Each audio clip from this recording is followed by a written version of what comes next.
Coach Mardigu, terima kasih banyak ya. Saya yang terima kasih. Aduh, ini satu kehormatan spesial banget bisa kedatangan Bapak di sini dengan sela-sela waktunya. Dia pasti kan nggak mungkin nggak pilih-pilih lah ya. Iya, kira-kira gitu, kira-kira. Nggak mungkin. Iya, kontroversi apa yang kita mau bahas? Pertanyaan, viewernya yang mana dulu nih gitu ya? Nggak tahu deh, viewer, lo masih ngikutin nggak kalau ekonomi kita yang akan mengalami kegelapan di tahun 2023? Ini berita, isu doang atau benar akan terjadi? Sebenarnya ada dua yang kita boleh lihat. Yang satu teori konspirasi, yang satu adalah berdasar fakta. Yang mana dulu nih? Pertanyaan saya langsung ya, konspirasi atau fakta?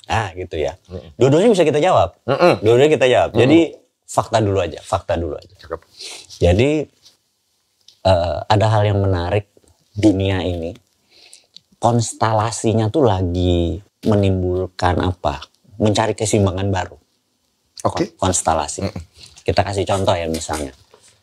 Sejak tahun 74 itu Amerika menggunakan yang namanya strategi petrodolar. Setiap petrol, minyak dibayar harus pakai dolar. Yeah.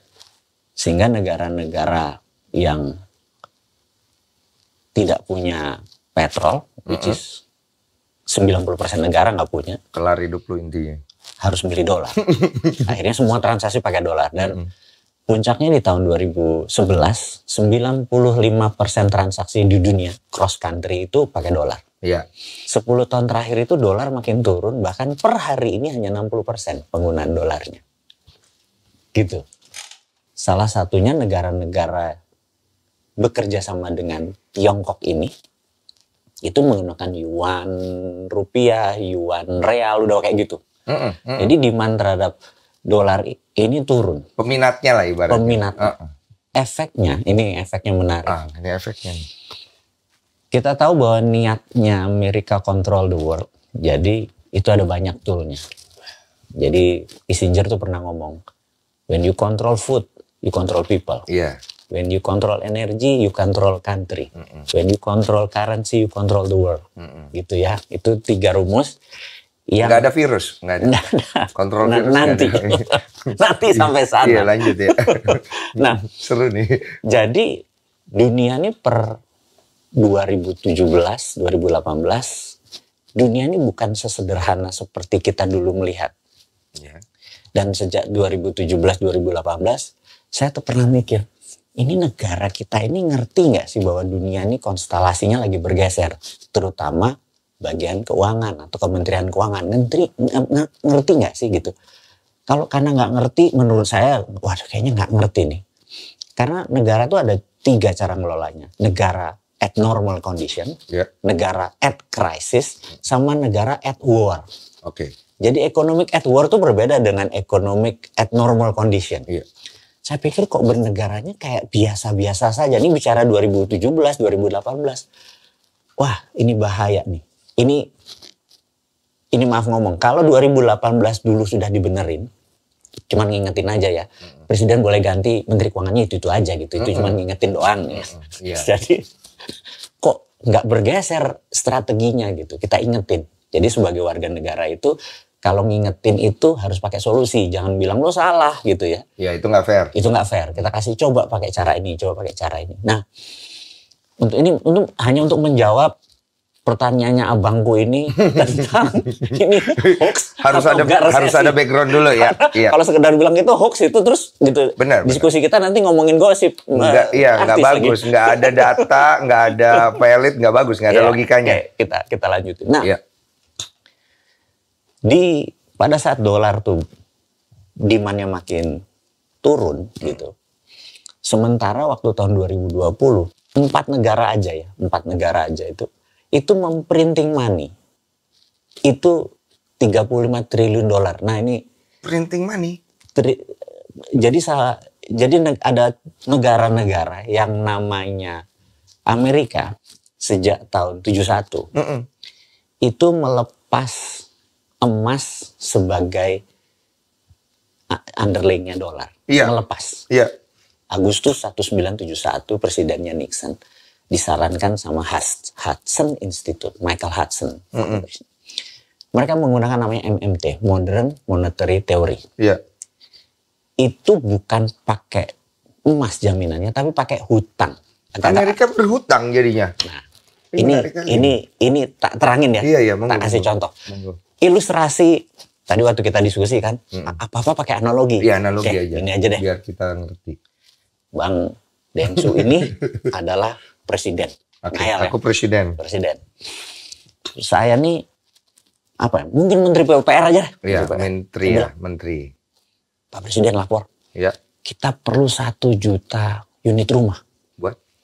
Kita akan membangun untuk perumahan untuk 4 juta saudara-saudara kita. Gitu kan? Terus panggil Menkyu. Panggil Menteri Keuangan. Bu Menkyu, dia minta 100 triliun untuk bangun. Maaf, saya menterinya laki. Pak. Oh laki? Pak Menkyu? Doyannya laki ya? Beda soalnya, beda presiden. Beda presiden ya. Pak Menkyu, ini Pak Menteri PUPR minta 100 triliun. Tolong siapin. Gitu ya. Dia telepon Bank Indonesia. Bank Indonesia siapin 100 triliun. Transfer ke Menteri PUPR. 100 triliun cetak, dicetak 100 triliun. Cetak printing. Krakatau Steel cetak besi sekian triliun. Pabrik semen, nih bikin kusen, pintu, jendela, atap segala macam. Rumah berdiri, gerak gitu.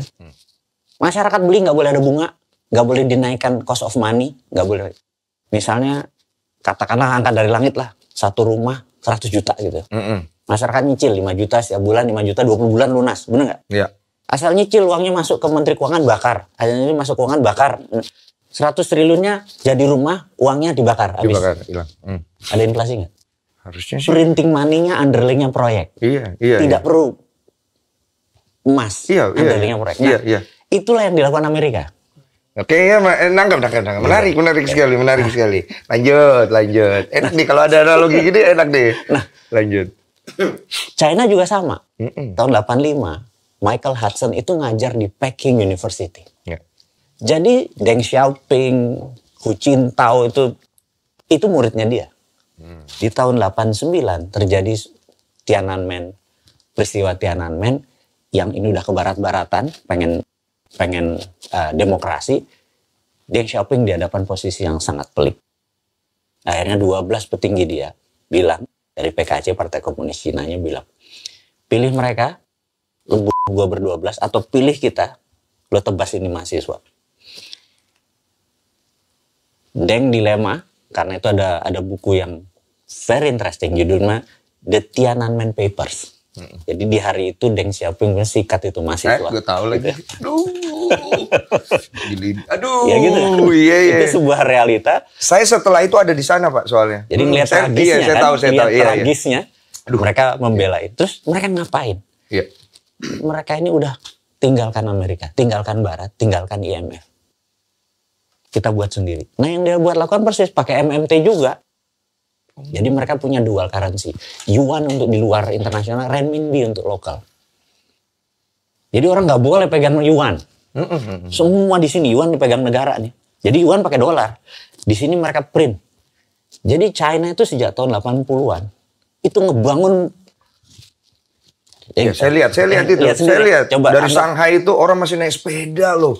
Anggap di Shanghai itu ada gedung tuh ada mungkin 1000 biji yang tingginya 30 lantai, bener nggak? Tuh, gue lagi ingat ya, gue ke Shanghai 2000 berapa itu. Itu masih biasa aja. Bener nggak? Iya, 10 tahun. Gedung. Terus duitnya dari mana? Iya. Itu aja sesimpel itu. Siapa yang minjemin? MMT. Yes, gitu ya. Cakep. Kenapa? Nah, gue belajar di kuliah.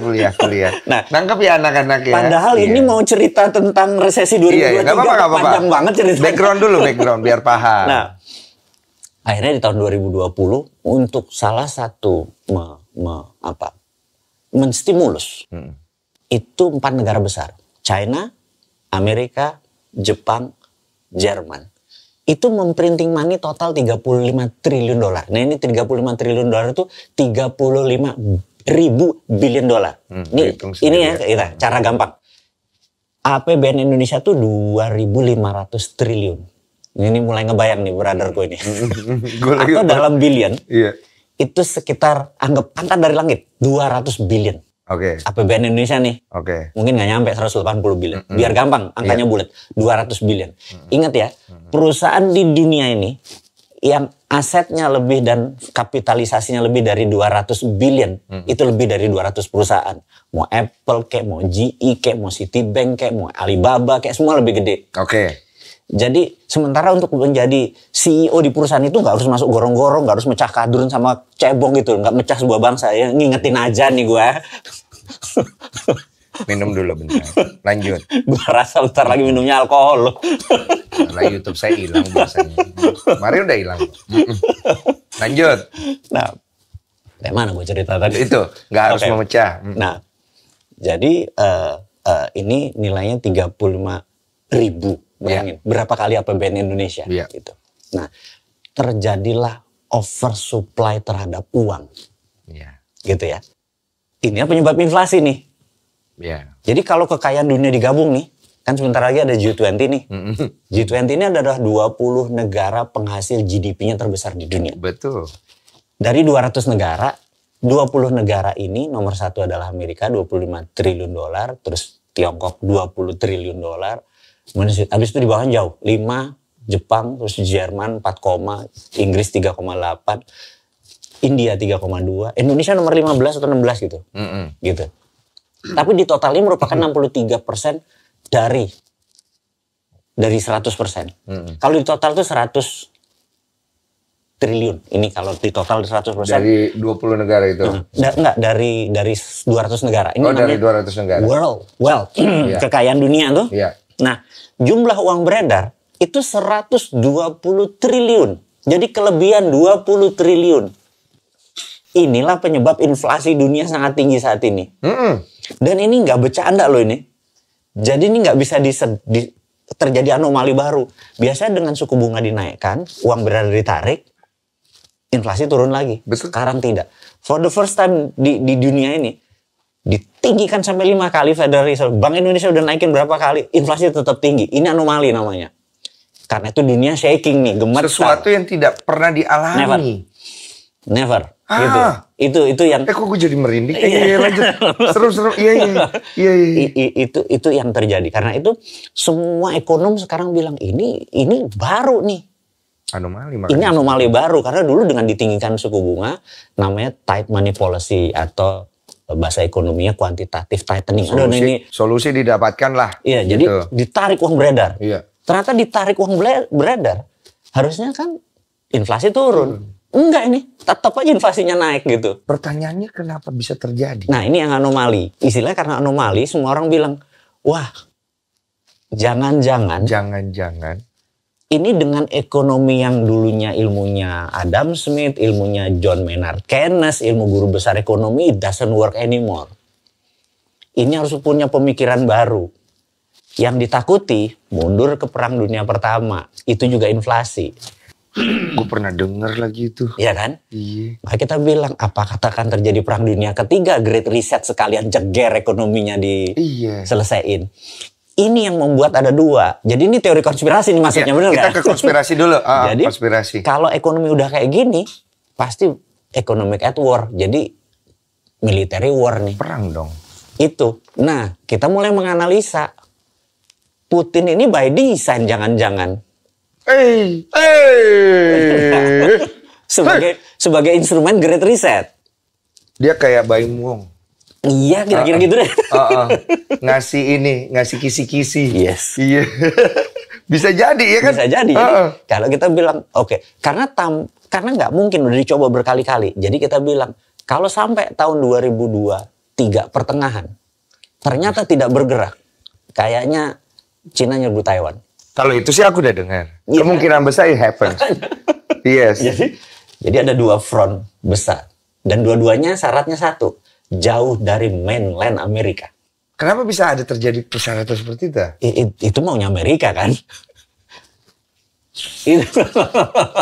Jadi perang itu selalu terjadi di mana-mana kecuali di mainland Amerika. Bahkan dari ujung Kanada sampai ujung Peru, sampai Argentina nggak boleh ada perang. Secara konspirasi ya kita bicara konspirasi. Siapa otak di belakang ini? Oh ini cerita panjang ya kalau cerita otak. Dipendekin aja, dipendekin dikit. Jadi gini, dipendekin dikit. Ada namanya The Long Telegraph. Ini buku very interesting tahun 40 berapa? 4 atau 45. Long Telegraph ini yang buat namanya George F. Kennan. Dia mantan Menteri Luar Negeri Amerika. Yeah. Menteri Luar Negeri Amerika tuh powernya lebih besar daripada Menteri Luar Negeri di banyak negara karena dia disebut State Secretary. Yeah. Jadi State Secretary itu third in command, komando ketiga. Jadi kalau di Amerika tuh ada Presiden Amerika tuh first in command. Yeah, first command. Di sebelahnya ada orang yang bawa koper, itu adalah hulu ledak nuklir. Jadi kalau suatu hari presidennya serius? Yes. Kalau presidennya invalid. Kan kita nonton film Hollywood kan, kalau presidennya invalid. Yang di film itu bener itu. Jadi second in command-nya adalah wapres. Iya, Pak Presiden. Jadi dia diangkat sumpah, langsung jempolnya di ini. Oh, dia disumpah cuma buat itu buat ya? jempolnya. Iya. Gitu. Nah, kalau wakil presidennya invalid, maka third in command adalah state secretary. Iya. Makanya ini jalur komando nih, gitu. Nah, kalau di Indonesia, kalau presidennya invalid, second in command-nya siapa? Tahu lagi gue. Kepala gue keluar lagi. Iya. Mirip-mirip kayak saya orangnya. Iya. Tapi bukan wakil presiden. Oh iya tahu itu. Beda itu. Jadi kalau di kita ada triumvirat, Iya. ada menteri luar negeri, Iya. menteri dalam negeri dan menteri pertahanan. Nah, Itu kalau darurat sipil, kalau darurat militer ya panglima gitu. Nah, tinggal kita kalau mau kudeta kita harus tahu ya lewat jalur mana yang konstitusi. Lanjut. Seru. Jadi ini moga-moga nggak ngelek di kepala lu. Setiap negara punya beda. Nah, sebagai state secretary dia bilang nih, George F. Kennan bilang, Amerika itu penduduknya 5% dunia. Ya. Tapi memegang kekayaan 63% kekayaan dunia. Oke. We want to keep it that way forever. Jadi kebijakan luar negeri Amerika adalah ingin mengendalikan 63% kekayaan dunia. Dan sampai saat ini masih 63% kekayaan dunia. Walaupun China sudah mulai challenge. Pertanyaannya tujuannya untuk apa gitu? Control the world. Disebut New World Order itu. Betul, itu untuk mengkontrol the world gitu. Ketakutannya apa? Kalau misalnya Amerika dia lose ability pasar itu. Bebas, ability free market. itu. Ketakutan Amerika apa? Ya jadi negara miskin. Amerika menjadi negara miskin. Jadi kalau kita gini aja nih, kita free fight nih saat ini, free fight. Maka by nature 2035 Tiongkok udah ngelebihin Amerika. Amerika jadi negara nomor 2 terkaya. Iya, diterusin tahun 2045 India akan nyusul. Gitu. Betul. Ini dan Amerika bisa negara nomor 4 kalau Newman, kalau gue jadi presiden gitu, misalnya ngayal. Iya. Amerika bisa negara nomor 5 terkaya di dunia. Di tahun 2045 Indonesia 100 tahun Indonesia merdeka. Berarti kita bicara tentang ego negara, bukan bicara tentang the whole world gitu. Itu namanya nation interest. Ini bahasa kalau kita sekolah di akademi, setiap negara tuh punya nation interest. Nah, nation interest suatu negara itu bisa jadi nation threat negara lain. Betul, pasti secara tidak langsung. Gitu. Betul. Karena itu dia pasti ofensif. Untuk dia hidup 1000 tahun. Betul. Dia harus ofensif. China punya grand plan 1000 tahun, Amerika punya grand plan 1000 tahun. Indonesia GBHN aja nggak punya. Garis besar haluan negara kan udah hilang gara-gara undang-undang diubah, undang-undang 45 diubah menjadi undang-undang 2002. Teman-teman ingat ya, kita udah nggak pakai undang-undang 45 lagi, pakai undang-undang 2002, GBHN hilang dari negara. Nah, pertanyaanku adalah interestnya Indonesia sebenarnya apa? Nation interest kita itu bisa ditanya, misalnya kita ke Singapura, random checking, naik taksinya Singapura, ngobrol-ngobrol tanya, countrymu kemana sih? Oh ya dulu kita financial country, kemudian kita merubah menjadi entertainment country karena ada kasino 2 di sini, terus datanglah Universal Studio, kita akan menjadi entertainment country. Mungkin sekarang kita setelah pertama kita adalah hub untuk transportation hub, kemudian financial country, kemudian ini. Ke depan mungkin kita akan jadi education country. Supir taksi bisa clear tahu negara Singapura ke depannya mau kemana. Jelas, itu benar. Kalau kita tanya nih, supir Gojek, supir angkot, supir apa, kita tanya, Pak Indonesia mau kemana? Terserah Luhut, Pak. Oh berarti yang tahu Pak Luhut ya? Nggak tahu gue, kata dia sih. Iya, kata dia, kata si Pak supir itu. Apa kita undang ya Pak Luhut? Pak, Indonesia mau kemana nih Pak? Itu Iya kan? jauh. Iya. Terserah opung Pak, ya udah. Iya. Oke, Opung. siap gitu.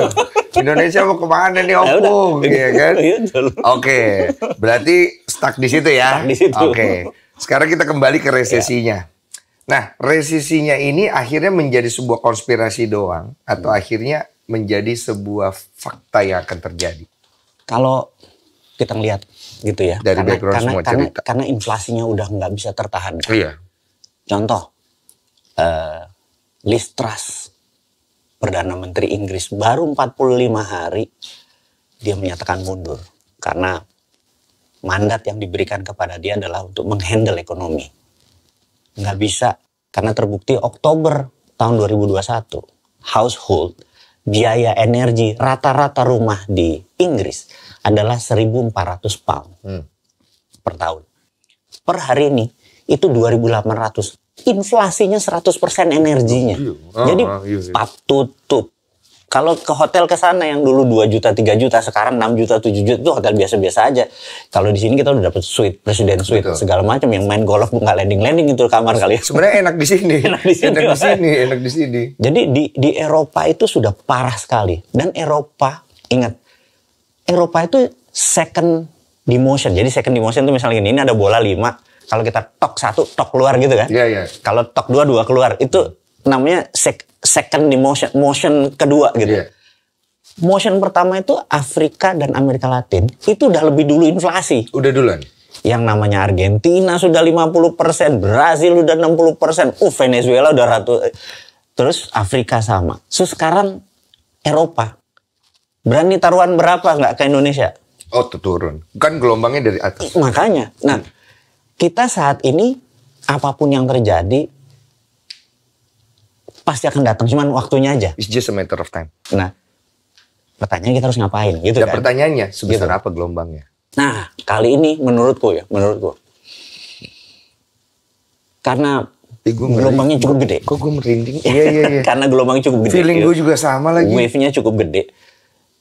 Bahkan number one ya, kalau memang itu terjadi ya. Kalau dulu resesi kita masih bisa ngapain gitu. Kalau sekarang kayaknya udah cash is king. Jadi kita pertama jual aset-aset yang nggak produktif, jual aja. Mobil 3 tinggal 1 deh, sisa naik Grab deh gitu ya. Apalagi mobil masih nyicil, check out aja semua gitu. Aduh, image saya rusak loh. Gitu ya. Iya. Iya. Jadi hal-hal seperti itu karena pada saat itu cash is king. Betul. Contoh ya, di tahun 98 itu yang punya cash panen. Karena harga barang-barang tinggal 20%. Betul. Jadi yang tajir-tajir sekarang nih, Dari 98 itu banyak. 98 ya, kita kasih yang nama terkenal adalah brotherku siapa? Sandi. Oh, dia kena. Menang banyak loh. Rosan. Oh iya. Roslani. Orang kaya 98 ya. Itu orang kaya 98. Saudara kita Pak Erik gitu ya. Tapi Iya. boy, itu teman-teman kita semua yang panennya di situ. Oh ya, Mas Erik bagi Mas. Nah, karena mereka lagi rich on cash pada saat itu. Iya. Jadi setiap itu ada key, setiap jatuh ada gitu. Iya. Kira-kira nih gue nggak gitu. Iya. Paham, Itulah disebut hoki, benar? Iya, betul. Gitu. Betul. Setiap jatuh ada key, ada chi, Betul. ada tenaga gitu. Nah, ini ada 2 nih. Ini momen yang memisahkan boy from man. Yang loser emang jadi boy aja. Betul. Tapi kita nih ambil peluang nih gitu loh. Iya. Gitu. Iya. Selalu ada 2. Boy and man, iya. Ini separate boy from man gitu. Betul. Terus ada satu level lagi, separate boy from gentleman. Wah, itu. Oh, ini marifat ini Pak. Itu Kalau marifat, kalau sudah gentleman, nggak semua man jadi gentleman. Benar nggak? Betul. Sama, tidak semua girl jadi woman. Jadi woman. Dan tidak semua woman jadi lady. Lady, betul. Benar nggak? Betul. Momen ini menurutku agak parah. Agak atau pasti parah? Kalau dibandingin 2 ya. Nah, aku mau menceritakan sedikit. Anak-anak yang Gen Z. Yang lahir tahun 97 ke sini. Iya. Gen Z.